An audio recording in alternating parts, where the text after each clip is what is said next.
ইরানে operation rising lion নামক এক গোপন সামরিক অভিযানে অংশ নেয় ইসরায়েলি বিমান বাহিনী। সেই অভিযানে বিস্ময়কর অভিজ্ঞতার কথা তুলে ধরেছেন ইসরায়েলের এক পাইলট। গত 13 থেকে 14 জুন পর্যন্ত পরিচালিত এই অভিযানকে ইসরায়েল ইরানের পারমাণবিক ও ক্ষেপণাস্ত্র কর্মসূচি গুরুত্বপূর্ণ অংশধর্ষের প্রচেষ্টা বলে দাবি করেছে।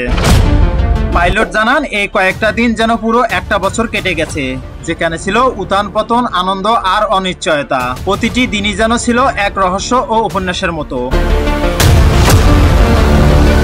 অভিযানের ফ্লাইট পরিকল্পনা ছিল অত্যন্ত জটিল, যার জন্য প্রয়োজন ছিল অতিরিক্ত জ্বালানি, আকাশে জ্বালানি ভরার ব্যবস্থা এবং প্রতিটি সম্ভাব্য ত্রুটির জন্য অন্তহীন চেকলিস্ট। দীর্ঘ সময় আকাশে উড়ে যাওয়ার পরও সময় যেন মুহূর্তে কেটে যাচ্ছিল, আর পুরোটা সময় জুড়ে ছিল প্রায় সম্পূর্ণ রেডিও নীরবতা।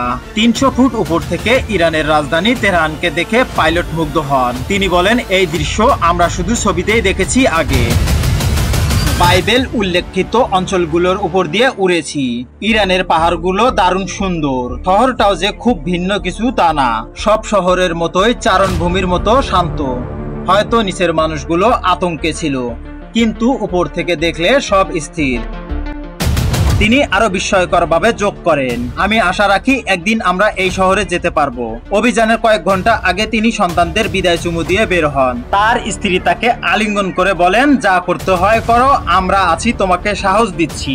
পাইলট এটিকে শুদ্ধ অক্সিজেন হিসেবে বর্ণনা করেছেন।